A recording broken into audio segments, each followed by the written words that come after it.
Alright. Hi there.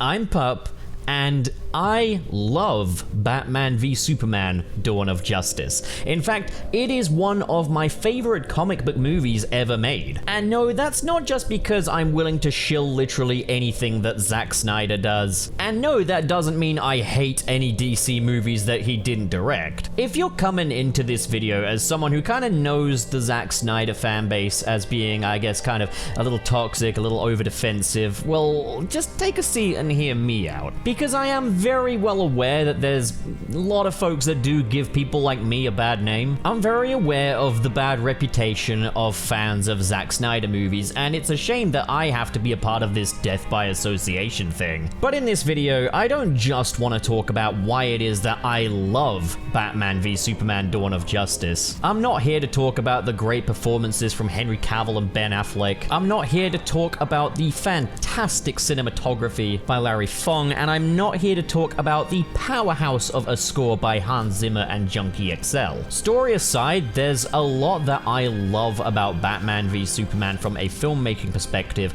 However, I'm not really here to talk about that today. I'm not really here to talk about my opinions on Batman v Superman either, but to shed a little light on some things that you might not have already known. So, did you know that Batman v Superman: Dawn of Justice was based on a true story? Yeah, hear me out. But first, tell me, did you subscribe? You will. And you'd better not forget to hit that like button as well. This video is not sponsored by Wayne Enterprises or LexCorp, so check out the Patreon link in the description below and consider making a monthly pledge. Men are still good. So yeah, like it or not, Batman v Superman: Dawn of Justice is based on a true story. Now, this isn't some massive, famous historical event, although it does have ties to them. This is a story that a lot of people probably don't know that they already know. This is a story that is probably happening to your neighbor right now. Batman v Superman: Dawn of Justice is a story of political radicalization and subsequent de-radicalization. No, Batman v Superman: Dawn of Justice is not this escapist superhero fantasy, although it might look like one. It is a pretty everyday story of political ideologies clashing. So our first piece of this puzzle is Superman. In the predecessor to Batman v Superman: Dawn of Justice, Man of Steel, Superman is portrayed as an alien visitor in our world. There's a great deal of emphasis on Superman's alien heritage, an outsider raised by two true blue Americans. Superman is the immigrant, and coming from the same world as Superman himself, we have General Zod. General Zod is a fundamentalist, someone willing to preserve his kind and his ideologies even if it means it has to be born out of the blood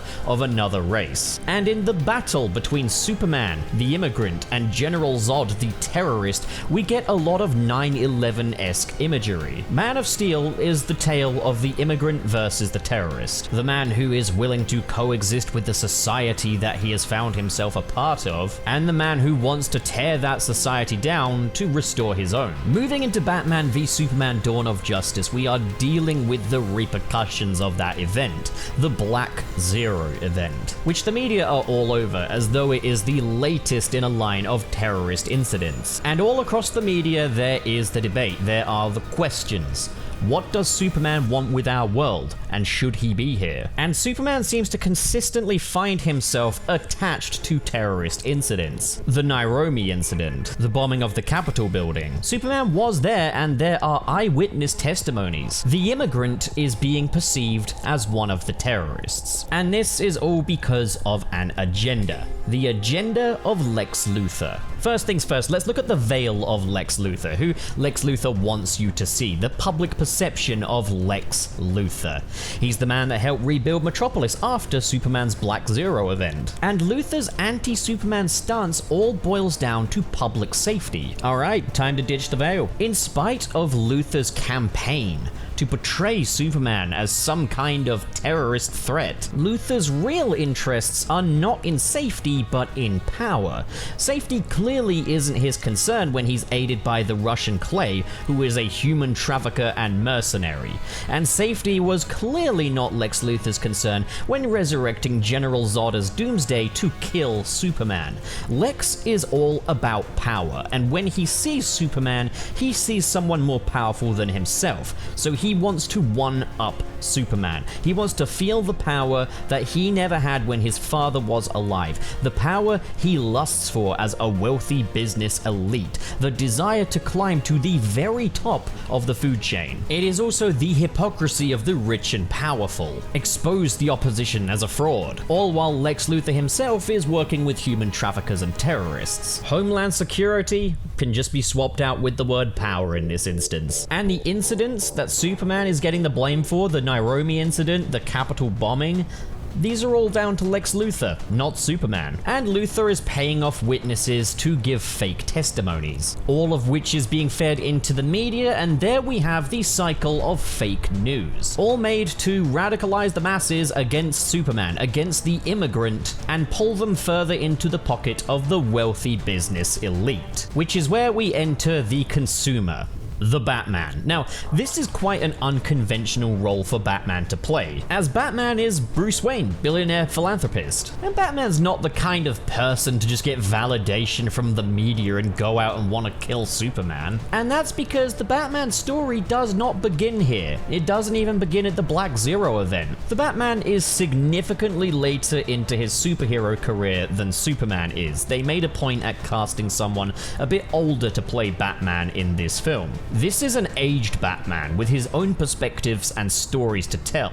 He's someone who is formed by trauma, the trauma of losing his parents, the trauma of losing his surrogate son, and is seemingly incapable of comprehending the existence of righteous men anymore, when a righteous man is what he once was at the start of his crusade. Because of this, Batman's trauma has become his greatest vulnerability, seeing that same trauma that he suffered imparted onto a child in Metropolis who lost her parents during the Black Zero event. Relating that to his own suffering, it proves that nothing has changed, that his crusade has achieved nothing. This is a Batman at the end of being Batman. This is a man who wears the bat suit and uses the bat gadgets, but he's not really Batman anymore. We are far past that point, and he has broken the fundamentals of what it means to be Batman. The fundamental being the value of life. Batman does not kill. In Batman v Superman, we don't really witness Batman directly kill anyone in cold blood, but this is a Batman who no longer holds life at such a value. This is a reckless Batman, unfazed by who is hit by his stray bullets, or who burns in the explosions he causes, or which criminals that he branded get killed in prison. This is a Batman whose cynicism has completely gotten the better of him, completely overridden any hope he once felt. The Batman wanted to make Gotham better, but this is a Batman who is done fighting for Gotham. He's now fighting against Gotham itself, and now his sights are set on a new target. Before Luthor's campaign, before the media got involved, Batman witnessed the sheer power of Superman above him. It was at this point where he knew something needed to be done about the Superman. And this is what allows Batman to fall prey to Luthor's propaganda, witnessing the Capitol explosion. And while it may be a little uncharacteristic for Batman to fall to such propaganda, let's not forget that this is the work of Lex Luthor at the end of the day. Lex himself is a genius, manipulating an already more vulnerable, more compromised Batman. Now in Batman's eyes, the enemy is not Luthor. In spite of the scum that he knows Luthor associates himself with, the Russian Clay and the White Portuguese, the enemy is now Superman.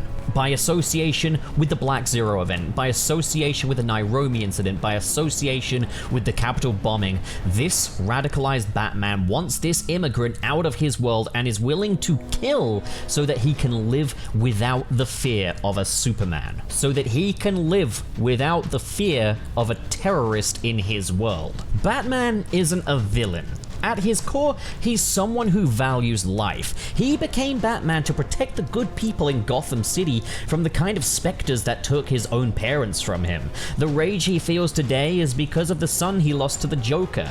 Death has taken on a whole new meaning with the death of Robin, and now seeing a little girl lose her own parents during the Black Zero event that Superman was a major part of, it proves that life still has value to Batman, but he's lost sight of that. The Caped Crusader has lost all sight of his crusade in the darkness that his world has become. At the time Batman v Superman Dawn of Justice came out, there were fans that addressed disappointment with the film because they wanted to see Batman and Superman fighting over their ideologies. But instead we ended up with a film where Batman was manipulated into fighting against Superman and Superman was forced to fight back against Batman, rather than seeing the natural progression of a fear-inducing Batman versus a hope-inducing Superman. We instead got two pawns forced into battle by their political climate. But in that regard, this is just as much a conflict of ideologies, just told on a much broader scale than just Batman and Superman. So what disarmed the fight? What de-radicalized Batman? Well, it was a series of things. Point blank, Batman is ready to kill Superman, but is stopped in his tracks when Superman says that he needs to save Martha, this name evoking the memory of the death of Bruce's parents. No, this isn't as simple and as silly as, oh, their mothers happen to have the same name, so now they're besties. It's a process, it's a sequence. Hearing the name coming from Superman tapped into Batman's memories tap back into his empathy. But it's only when Lois tells Batman that Martha is Superman's mother that the fight ends. Batman finally recognizes a little familiarity in Superman, a little humanity. No longer some floating god in the sky, but the son of a mother. And in what would have been this son's dying breath, he was begging for Batman to save his mother's life. Now, I do have some other theories that this wasn't purely coincidental. I mean, the way Superman says that you gotta save Martha was not kind of the way you say, save my mum, please. I think he knew what he was doing. Bear in mind, at the start of the fight, Superman refers to Batman as Bruce, so he clearly knows his identity, and he spends a lot of the first act of the film researching Batman in Gotham City. Given that he knows who Bruce Wayne is, and he has done his research, I wouldn't put it past him to use this as a tactic. But there's not a huge amount of evidence of that actually happening in the film, so I don't know, maybe that is just the way it is. Now, of course, even after the conflict between Batman and Superman ends, this is still quite a radicalized Batman. He's much more violent than Batman typically is, as we see in the warehouse sequence, where he's literally willing to shoot people with their own guns, throwing grenades back at people, literally sets the Russian clay on fire, because this wasn't the point of full de-radicalization of Batman. That moment was instead Superman's sacrifice. In the battle against Doomsday, Superman sacrifices himself to save the world. And witnessing this sacrifice was a moment of enlightenment for Batman. That he doesn't necessarily always know the motives of the people he fears. He never knows the bad that people are capable of, but he also never knows the good that they're capable of either. But then, as well as that, Superman's sacrifice was inherently human. He sacrificed himself because to him, the world was not the loud media portraying him as a villain. The world was not represented by Lex Luthor. To him, the world was all about people like Lois Lane. He did what he did out of love. Superman, the Kryptonian, proved to be far more human than Lex Luthor, the earthbound businessman. The immigrant, who holds more authentic American ideologies, is more American than the businessmen who bring the country to its knees. Batman v Superman Dawn of Justice could be a story about you. It could be a story of you